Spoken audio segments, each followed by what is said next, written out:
I'm 7 weeks postpartum, so mother-in-law started being invasive in my last month of pregnancy.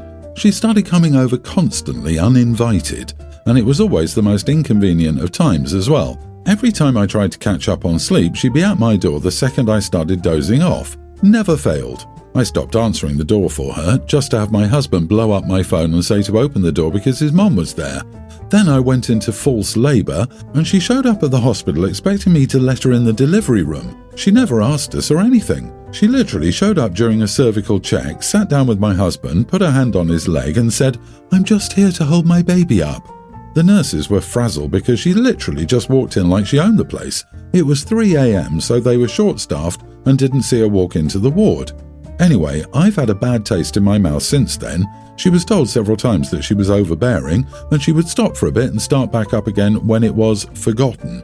But after I had the baby, she was showing up easily 3 times a week. I didn't say anything initially because my husband was super anxious and the added support was nice for him, despite being inconvenient and irritating to me, especially given that she has no interest in the baby, but has invited people over here to see the baby without asking. She showed up here with my sister-in-law and my sister-in-law's 2 kids when I was a week postpartum and didn't ask or anything.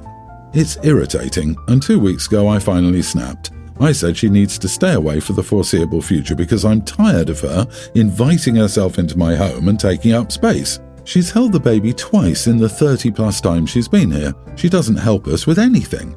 My husband told her to stay away because I needed space.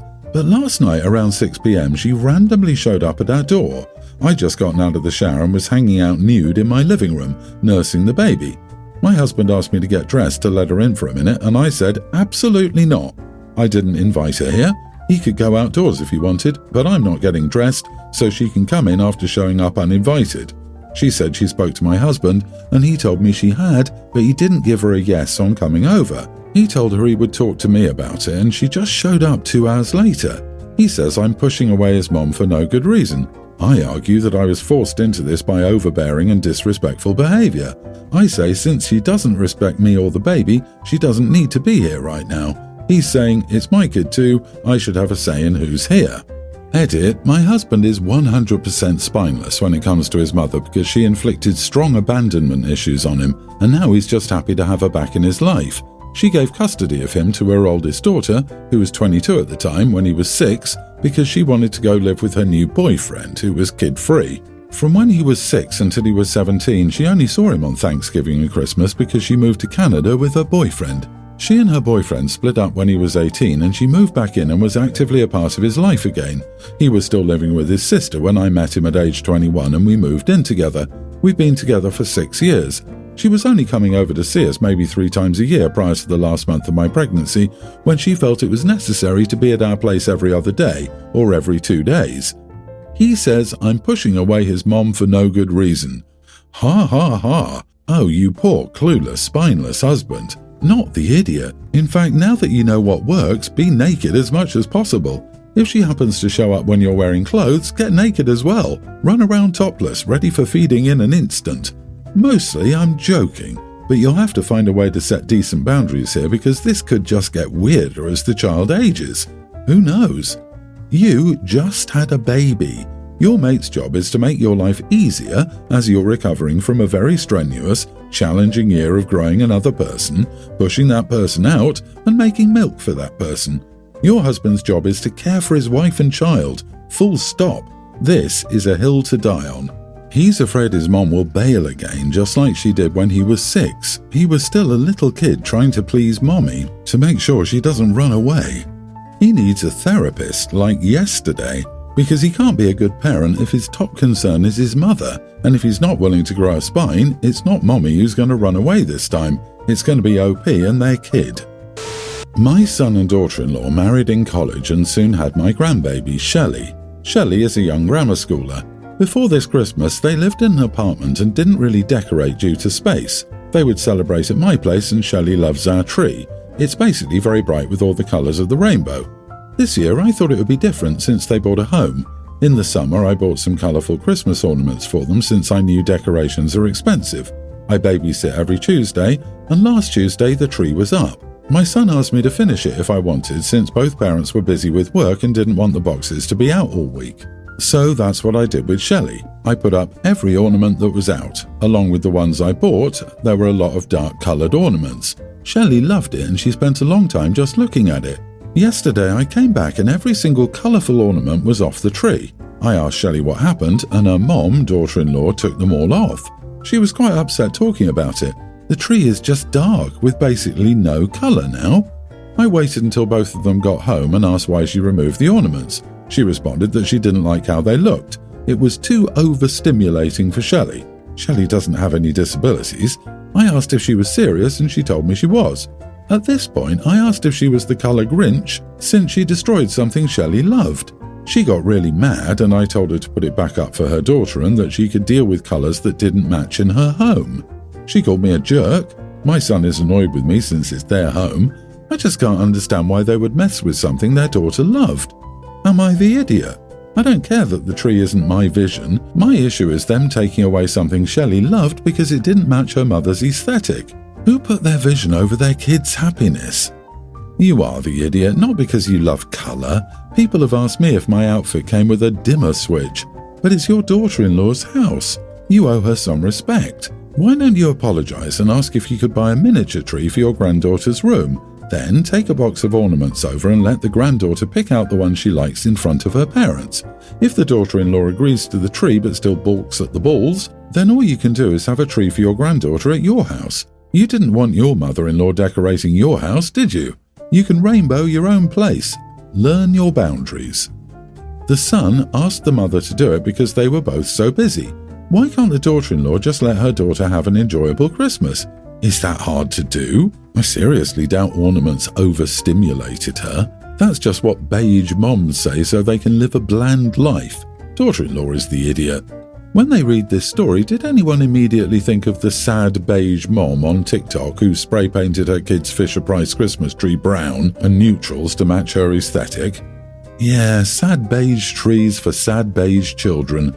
I feel bad for OP's granddaughter. She apparently loved the tree and it got taken away since it wasn't the right look. I don't get why parents put looks over kids' happiness. It's up for a month. How hard is it to keep the colourful tree up? Those parents also buy expensive biodegradable sand toys in muted pastel colours. But as soon as the kids see a cheap colourful plastic bucket, the expensive stuff becomes entirely uninteresting.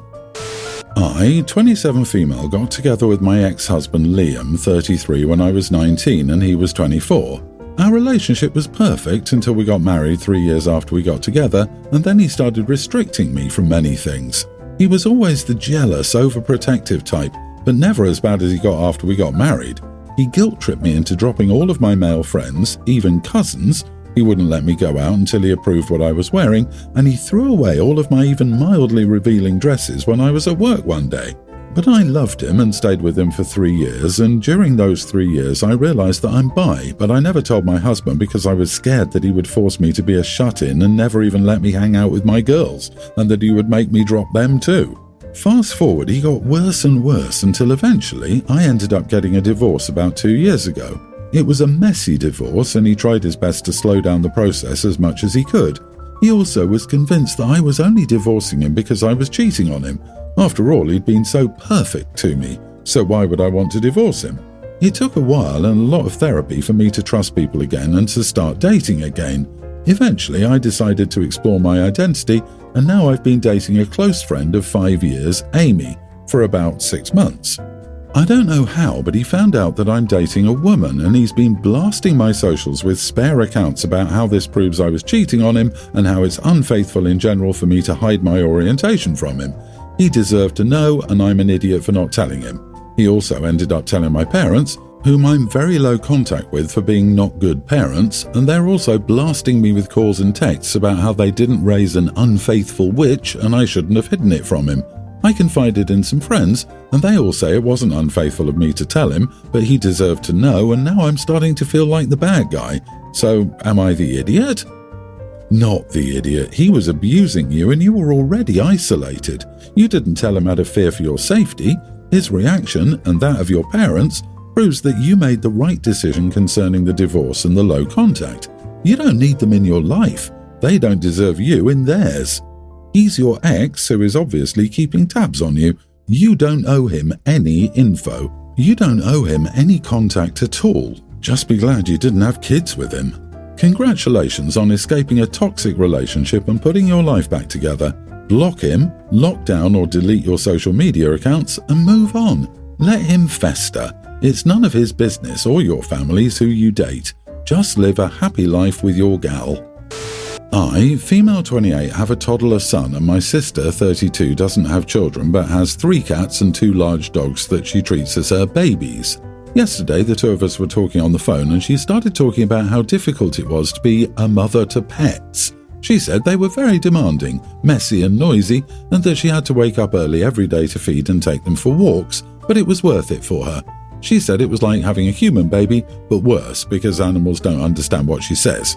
I thought she was joking, so I laughed and told her she didn't know what it was like to have a real child. And when I noticed she was serious, I was shocked at the nerve and started laughing even more.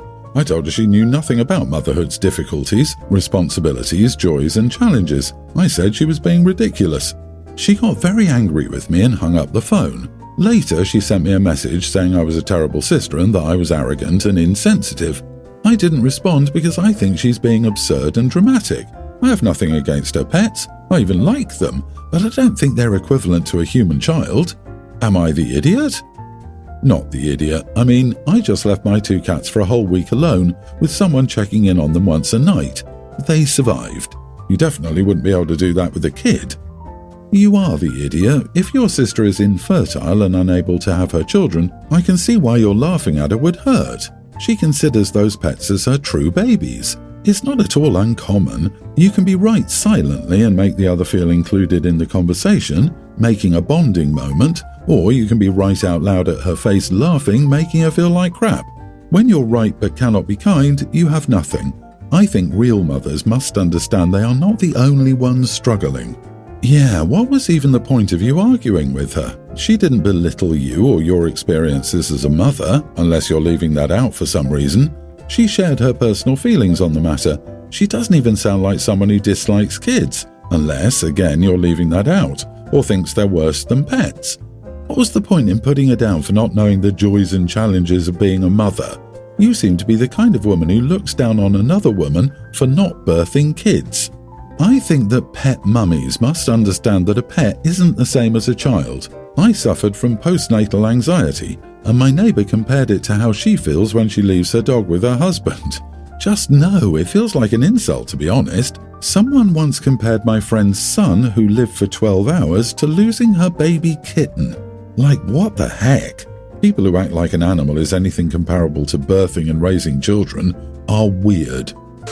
My wife, 32, and I, male 35, have been married for 5 years. It's been mostly good, though we've had rocky periods because we both needed to mature and because she's battled up and down depression for the past 3 years. Some of our fights get bad, like us shouting at each other, cursing, and sometimes not talking afterward for a day. Working with a marriage counsellor has helped a lot, and those blow-ups are way less common because one of us usually keeps a level head and resolves the issue. She's been in a rough place for the last month because our first pregnancy ended. It was late in the first trimester, but neither expected it. We were both really sad. It's been way harder on her, probably because of the hormone changes, the fact that she's wanted a baby for the last 10 years, and because pregnancy is more personal for her as the one physically bearing the new life. Since then, she's spent most of her time on the sofa, not leaving the house and watching TV. When I'm not at work, I've spent as much time as I can consoling her and just being with her. Fast forward to the past week. A few days ago, she blew up at me after I got home late. I was replying to text messages from my car for about 5 minutes before coming into the house. She was angry when we discussed this because she felt I didn't want to spend time with her. She said a lot of hurtful things and shouted, and I eventually went to bed. It sucked being her punching bag, but I figured she was just going through a lot. The next day, she apologized and said she didn't know what was happening. We spent a lot of time together, received good friends and family support over the weekend, and were in a good spot. Then last night she blew up at me again. It felt dumb. She wanted to keep the TV on in the background while we did insurance paperwork. I told her that I couldn't read the papers with the TV on and that I could go into the other room to read it, or we could turn off the TV. She turned off the TV but was angry. But when I asked what was bothering her, she blew up. But this time it felt like it crossed a line. She was screaming and cursing at me and followed me around the house when I walked away. At one point, she intentionally screamed in my ear and it really hurt. It hurt for the next couple of hours. When I was trying to sleep, she was banging on the door and screaming profanities at me and insulting me and my family. Then I went into another room and held the door shut. It felt like she was trying to hurt me by screaming in my ear and saying those insults about me and my family. The ear pain still makes me angry. She didn't physically hit me, but it felt close to it, and that's messed up in my book. So I slept in the guest room last night, packed clothes for a week and booked a hotel for today. I plan to stay at the hotel after work. I'm not sure what I'll do after. So, am I the idiot for leaving the house and staying elsewhere? Part of me feels like crap because I think she's depressed and going through a hard time, but I don't want to be treated like this. I get that she's depressed, but I can't imagine ever trying to hurt her like that, even if I was crazy angry or in an awful mood. Not sure what to do next. Dude, she's using you as an emotional punching bag. You are not the idiot for leaving. I would even go as far as demanding she gets professional help or you split up for good. Mental illness doesn't give people permission to treat others like crap. You seriously need to have a hard conversation with her about her getting some help because her behavior is unacceptable and cannot continue in your marriage. You did the right thing by leaving. I was married to someone like this. It was awful. Every day I was walking on eggshells, not knowing if I would do something that would upset her. I just wanted to end it all. I felt like the lowest of the low. I felt like I was the problem. It's taken me 15 plus years in counseling to help me overcome this and realize I wasn't the problem in the situation. Her mental issues and past traumas were the issue. This relationship is hurting you. Please get out before she thinks she needs to ratchet it up some more because you weren't listening, was incompetent, or aren't a man. Get out, now. She's going through grief stages on you. What she needs is your help. Make her see her GP, and medication and therapy could help in the short term. I understand leaving as it is a scary situation, but she's probably very lost right now and she needs you right now. Lots of pressure on women to have kids, and for many, the guilt after losing a pregnancy is just too much.